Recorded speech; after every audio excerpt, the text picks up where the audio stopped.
सभी भगवत प्रेमी साधकों को राधा चरण दास का जय जय श्री हित हरिवंश हमारे चैनल में आपका हार्दिक स्वागत है। आज के इस वीडियो में हम श्री राधा केली कुंज वृंदावन में गुरुदेव द्वारा दीक्षा किस प्रकार दी जाती है इसके विषय में बात करेंगे। बार बार विभिन्न साधकों द्वारा यह प्रश्न किया जाता है कि हमें दीक्षा किस प्रकार मिल सकती है।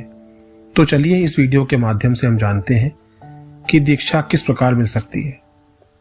इस वीडियो को हमने कई भागों में विभाजित कर दिया है क्योंकि दीक्षा की भी एक प्रक्रिया है। आइए जानते हैं कि यह प्रक्रिया क्या है। सबसे पहले आंतरिक जिज्ञासा। हमारे मन मस्तिष्क में महाराज जी से ही दीक्षा लेने की प्रेरणा क्यों जागृत हुई, कहीं अन्य क्यों नहीं। जो भी महाराज जी द्वारा दीक्षित शिष्य हैं उन्होंने गुरु दीक्षा प्राप्त करने के लिए किसी न किसी माध्यम से महाराज जी से संपर्क तो किया ही होगा। चाहे उन्होंने महाराज जी का सत्संग सुना हो, चाहे उन्होंने महाराज जी को कहीं देखा हो। सत्संग आपने टीवी के माध्यम से, यूट्यूब के माध्यम से, किसी न किसी माध्यम से सुना होगा, उनके बारे में जानने की चेष्टा की होगी। तो आपके मन में ऐसा क्यों आया कि हम इन्हीं महाराज जी से दीक्षित होंगे, इन्हीं महाराज जी से हम गुरु दीक्षा प्राप्त करेंगे, कि ये वही गुरु हैं जिनको हम बनाना चाहते हैं, जिनका वर्ण करना चाहते हैं, इनके सिवा कोई दूसरा और नहीं हो सकता। तभी आप दीक्षित होने लायक हैं। सच में आप दीक्षा प्राप्त करने के तभी अधिकारी हैं जब महाराज जी के द्वारा बताए हैं सत्संग आपके दिल को छू ले। आपको ऐसा लगे कि यही एक अंतिम गुरु है, इसके बाद मुझे कुछ और नहीं चाहिए। इनकी सारी बातें मेरे जीवन के लिए ही होती हैं। ये जो भी कह रहे हैं वो मेरे लिए ही कह रहे हैं। जिस दिन आपको ऐसा लगने लगे समझ लीजिए कि आपके गुरु महाराज जी ही हैं। आप दीक्षा लेने के लिए श्री हित राधा केली कुंज आश्रम संपर्क कर सकते हैं। और यदि आपके अंदर जो बातें मैंने बतलाई हैं ये सारी बातों का सम्मिश्रण है, आप चाहते हैं कि महाराज जी से ही दीक्षित होंगे, तभी आप आश्रम में दीक्षा लेने के लिए संपर्क करें। अन्यथा सत्संग तो आप कहीं से भी सुन सकते हैं और आश्रम में जाकर भी सत्संग सुन सकते हैं, लेकिन दीक्षा लेने के विषय में तब ही सोचें जब आपके अंदर ये सारी भावनाएं जागृत हो जाएं। श्री हरिवंश। यदि हमारे अंदर आंतरिक जिज्ञासा जागृत हो चुकी है कि हमें इन्हीं महाराज जी से दीक्षा लेनी है, तो सर्वप्रथम श्री हित राधा केली कुंज परिक्रमा मार्ग 12 घाट भक्ति वेदांत हॉस्पिटल के सामने गली के अंदर सत्संग हॉल में संपर्क करना है। सत्संग आश्रम का पता हमने पहले ही एक वीडियो के माध्यम से प्रस्तुत कर दिया है, जिसका लिंक हम इस वीडियो के डिस्क्रिप्शन में दे देंगे। आश्रम हमें सुबह 4 बजे तक पहुंच जाना होता है और उसके बाद दैनिक सत्संग अटेंड करने के पश्चात सुबह 9 बजे से 10 बजे तक आपको आश्रम के गेट पर श्री नवल नागरी बाबा जी एवं श्री महामाधुरी बाबा जी से संपर्क करना होता है।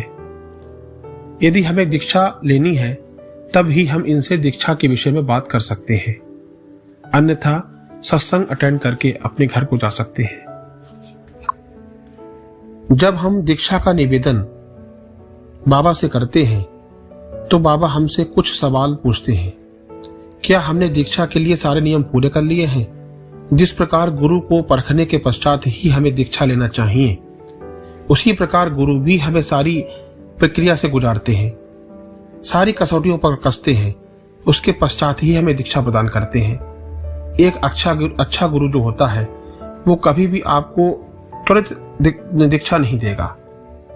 कुछ आश्रमों में हम लोग जाते हैं, वहां पर दीक्षा का आवेदन करते ही हम लोग को दीक्षा मिल जाती है, लेकिन हमारे यहाँ इस आश्रम में ऐसा नहीं है। एक सच्चे गुरु की यही निशानी है। गुरु को हमसे कोई स्वार्थ नहीं होता है, वह तो बस इतना चाहते हैं कि मेरा शिष्य कहीं पर भी पीछे ना हटे, हमेशा आगे बढ़े। इसीलिए शिष्य को कुछ आध्यात्मिक नियमों का पालन करना पड़ता है। राधा केली कुंज में महाराज जी द्वारा त्वरित दीक्षा नहीं दी जाती। निस्वार्थ प्रेम ही महाराज जी का परम गुण है। बहुत जगहों पर तो आपको दीक्षा तुरंत मिल जाती है, पर यहाँ पर गुरु मंत्र तभी ही मिलेगा जब महाराज जी की कसौटियों पर खरे उतर जाते हैं। हमारे यहाँ ऐसा नहीं है। जैसे कि एक अच्छे संस्थान में आप जाएंगे, किसी अच्छे शिक्षण संस्थान में जब हम लोग जाते हैं तो वहां पर विद्यार्थी को एडमिशन के लिए एंट्रेंस एग्जाम देना पड़ता है और इंटरव्यू भी देना पड़ता है। ठीक उसी प्रकार यहाँ पर भी कुछ नियम हैं। जब तक हम उन नियमों पर खरे नहीं उतरते तब तक हम दीक्षा के योग्य नहीं होते। दीक्षा तो हमको मिलेगी ही, लेकिन बस गुरुदेव हमें अपनी कसौटियों पर कसते हैं, हमारा समर्पण देखते हैं, हमारी निष्ठा देखते हैं, तभी दीक्षित करते हैं। सुबह जब हम सत्संग के उपरांत 9 बजे और शाम को 5 बजे के बाद आश्रम गेट पर श्री नमन नागरी बाबा जी एवं श्री महामाधुरी बाबा जी से जब अपनी दीक्षा का निवेदन करते हैं तो वो हमसे कुछ प्रश्न पूछते हैं कि आप महाराज जी का सत्संग कब से सुनते हैं या देखते हैं, आप कहाँ से आए हैं, आपका नाम क्या है, आप क्या जपते हैं, आप शाकाहारी हैं, आप लहसुन प्याज का सेवन करते हैं या नहीं करते हैं, आप इन्हीं महाराज जी से दीक्षा लेना क्यों चाहते हैं, और आप वृंदावन कितने दिनों में आते रहते हैं, आप कहीं से दीक्षित हैं अथवा नहीं। ये कुछ ऐसे सवाल हैं जो आपसे पूछे जा सकते हैं, क्योंकि ये ऐसे सवाल हैं जिनका पूछा जाना अति आवश्यक है। इसके बाद यदि आप शाकाहारी हैं, लहसुन प्याज नहीं खाते हैं, तो आपकी राधा नाम और श्री राधा वल्लभ श्री हरिवंश जपने में कितनी निष्ठा है, आप क्या जपते हैं, तो उसको ही जपते रहिए। यह सारी बातें आपको बाबा जी बताएंगे। इसके बाद बाबा लोग आपसे यही कहेंगे कि आप राधा राधा और श्री राधा वल्लभ श्री हरिवंश का जाप करते रहें, लहसुन प्याज का सेवन कदापि ना करें, शाकाहारी रहें और अपना मन भगवत चरणों में लगाएं। ऐसा करते हुए आप जब भी वृंदावन जाएं तब बार बार आश्रम जाकर बाबा से मिलते रहें, क्योंकि जब आप बार बार मिलेंगे तो उनको भी ये लगेगा कि आप भी आतुर हैं दीक्षा लेने के लिए, आपका मन व्याकुल है और आप इन्हीं महाराज जी से दीक्षा लेना चाहते हैं।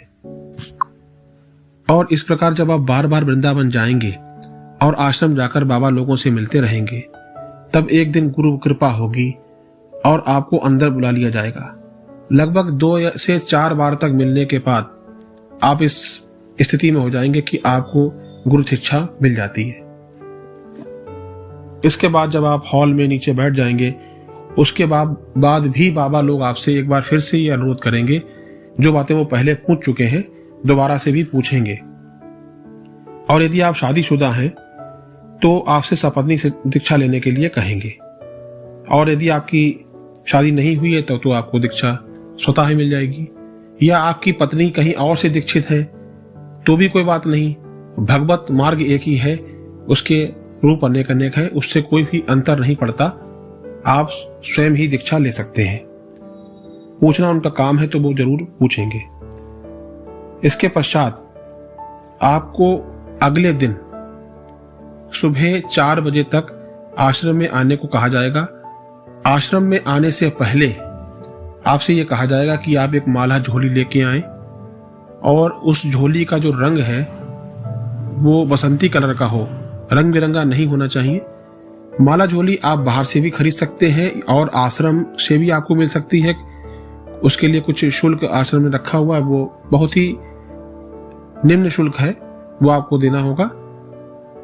माला झोली आपको आश्रम से भी मिल सकती है।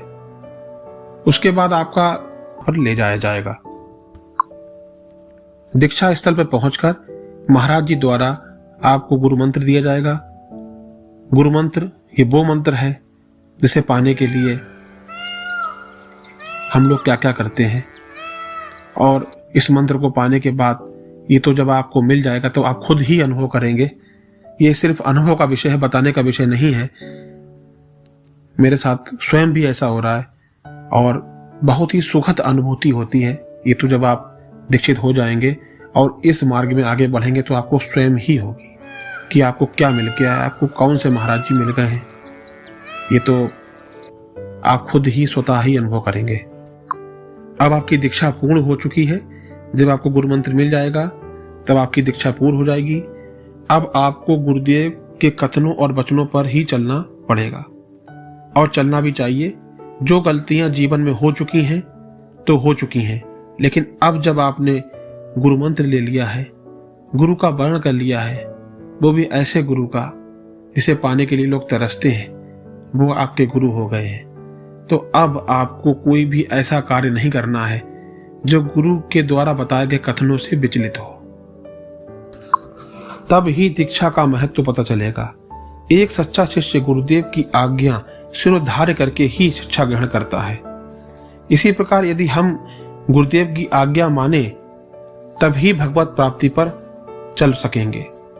दीक्षा लेने के उपरांत आपकी गुरु द्वारा बताए गए प्रदत्त मार्ग पर ही चलना पड़ेगा, क्योंकि दीक्षा ना हो तो कोई बात नहीं, लेकिन यदि दीक्षा हो चुकी है तो फिर उसका आपको दंड भी मिलेगा। यदि आप गलत मार्ग पर चलेंगे तो आपको दंड भी मिलेगा। दीक्षा के उपरांत आपको क्या नियम करने हैं वो आपको बता दिया जाएगा। आपको शाकाहारी रहते हुए, प्याज लहसुन का त्याग करते हुए सत्य मार्ग पर बढ़ना होगा। जो नियम बताए जाएंगे उनका पालन करना होगा। राधा सुधा निधि, श्री हित 84 जू का पाठ, भक्त नामावली, सेवक वाणी, माला जप इत्यादि जो भी बाबा वहां बताएंगे वो आपको करना होगा। करने से तात्पर्य यह है कि जब आपने दीक्षा ले ली है तो उनके बताए हुए मार्ग पर चलने के लिए ही ली है। ऐसा नहीं है कि दीक्षा कोई मजाक तो है नहीं कि आपने ले ली। दीक्षा ली है तो आपको उनके बताए हुए कथनों पर चलना ही होगा, तभी भगवत प्राप्ति संभव है। भगवान की ओर तभी आप बढ़ पाएंगे जब आप गुरुदेव द्वारा बताए गए कथनों पर चलेंगे। क्यों? गुरुदेव ही एक ऐसी चाबी है जो हमारी उंगली पकड़कर भगवान को दे सकती है, इसके सिवा कुछ नहीं। आपको जो गुरु मंत्र दिया जाएगा उसके विषय में आपको बताया जाएगा कि गुरु मंत्र का जाप केवल शुद्ध अवस्था में ही करना है। अशुद्ध अवस्था में आप राधा राधा, श्री राधा वल्लभ, श्री हरिवंश का जाप कर सकते हैं, लेकिन गुरु मंत्र का जाप केवल और केवल शुद्ध अवस्था में ही करें, क्योंकि अगर अशुद्ध अवस्था में आप गुरु मंत्र का जाप करेंगे तो उस मंत्र का अनादर होगा और गुरु की आज्ञा की भी अवहेलना होगी। अब ये आपका पुनर्जन्म है। अभी तक जो भी गलतियां हुई हैं उसको गुरुदेव हमें क्षमा कर देंगे। अब जो आप करेंगे वो गुरुदेव द्वारा बताए हुए मार्ग के अनुसार ही करेंगे, क्योंकि अब हम गुरुदेव के हवाले हैं। वो जैसा कहेंगे वो हम करेंगे, तभी हम भक्ति पर आगे बढ़ पाएंगे। और अब जब भी आप वृंदावन आए तो आश्रम जाकर खूब भजन करें, ठीक है? गुरुदेव से एकांतिक वार्तालाप में भी मिलते रहें और सभी अच्छे जनों का संग करते रहें। बुरी संगत का त्याग कर दें, किसी का बुरा ना चाहें और सत्य मार्ग पे आगे बढ़ें। बस यही गुरु निष्ठा है। गुरु दीक्षा के संबंध में मुझे जो भी जानकारी थी मैंने आपको इस वीडियो के माध्यम से बता दी। इसके अतिरिक्त यदि आपको कोई भी प्रश्न पूछना है तो आप कमेंट बॉक्स में जाकर निसंकोच पूछ सकते हैं। मैं उसका यथासंभव उत्तर देने का प्रयास करूंगा। इसके अतिरिक्त यदि आपको और भी कुछ पूछना है तो आप वृंदावन में आश्रम में जाकर निसंकोच पूछ सकते हैं, आपकी बात का उत्तर दिया जाएगा। मेरा प्रयास केवल इतना है कि ज्यादा से ज्यादा लोग भगवत मार्ग में आगे बढ़ें। यदि मेरे इस प्रयास से कोई एक भी व्यक्ति इस मार्ग पर आगे बढ़ गया तो मैं अपने आप को धन्य समझूंगा। परम पूज्य गुरुदेव भगवान की जय। जय जय श्री राधा वल्लभ श्री हरिवंश। गोविंद